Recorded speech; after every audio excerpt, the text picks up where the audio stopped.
Well, on Remembrance Day, no one is more qualified than Catherine McGregor, Lieutenant Colonel McGregor. Catherine entered the Royal Military College Duntroon as Malcolm McGregor in 1974. She completed an honours degree in arts. She was awarded the C.E.W. Bean Prize in Military History in 1977. She's held a variety of appointments inside the Australian Army. She deployed on operations to Timor-Leste on 3 occasions. She commanded the Australian Army training team in East Timor. She was the political advisor and translator for the commander of Australian forces during the crisis in 2006. She was speechwriter to every chief of the army since 2001. She was a visiting fellow at the Leverhulme program on the changing character of war at Oxford University. I might add, apart from being a magnificent recruit to Sky News, she's one of the finest cricket writers ever. She was the Prime Minister's delegate to the Cricket Australian National Selection Panel for the Prime Minister's 11. She's written a splendid biography of the great Australian rugby captain Paul McLean. This is, let me say again, a remarkably distinguished Australian. And in 2012, she was appointed a member of the Order of Australia in the Military Division, quote, for exceptional service to the Australian Army as the Director of the Land Warfare Studies Centre. Who better to speak to on Remembrance Day? Catherine, thank you for your time. A magnificent career. What does the day mean to someone like you? Well, Alan, it means very much what your lead-in said, and I also compliment Colonel Pope on the sentiments he expressed. I am the child and grandchild of AIF veterans. My grandfather served on the Western Front with the 21st and the 24th Battalions.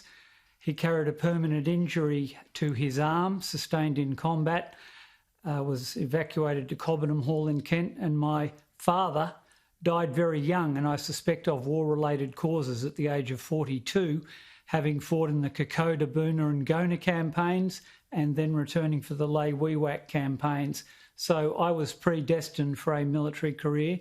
And on this day, I remember especially those with whom I've served, pay particular tributes to my mates Jim Molan and Andrew Hastie, with whom I conferred before coming on air as to whether it was appropriate to wear my medals tonight, and they both strongly urged me to do so on behalf of all veterans. Good on you. I wear them with pride.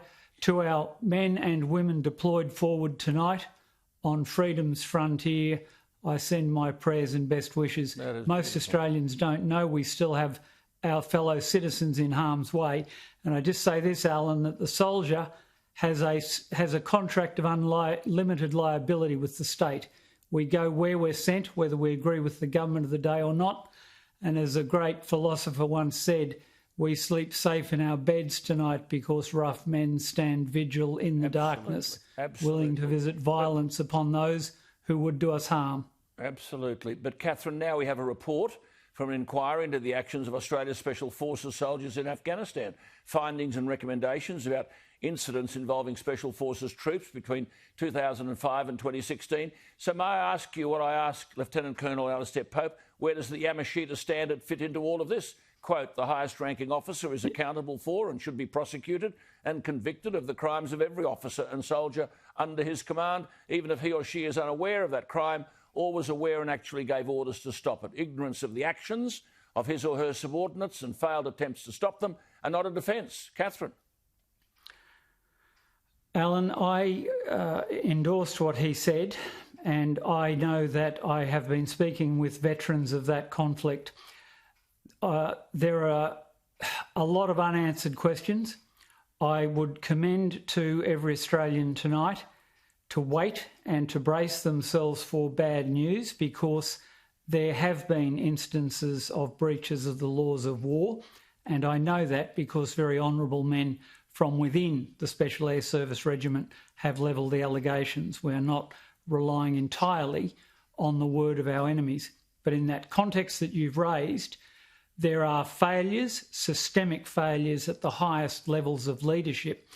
Every functional commander in the Australian Army reports annually on the operational readiness and status of the troops under their command. These young men were sent into an ambiguous, hostile and very dangerous environment repeatedly. Many did multiple tours, 5 was quite common. I know one person who did 11 tours. Over time, they became extremely battle fatigued. If they erred on the side of misusing force, then those who certified as to their readiness and continually deployed them with no strategic objectives outlined with any clarity need to be held to account as well. And I said it on In My View last Sunday. If this inquiry only puts a noose around troopers, corporals and sergeants and lets every officer above the rank of full colonel and above skate, then it has failed epically. Good on you. This is a systemic issue. It's a whole of government issue, and it is an issue about the High Command and the reporting to the government by the senior leadership of Special Operations Command and the Army.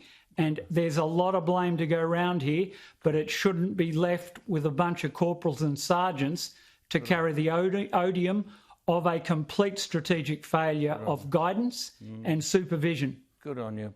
You are a magnificent Australian, Catherine McGregor, a magnificent Australian, and it's appropriate that we can honour you by saying those things about you on a day like today. I hope the rest of the day is one of great happiness and good memories for you.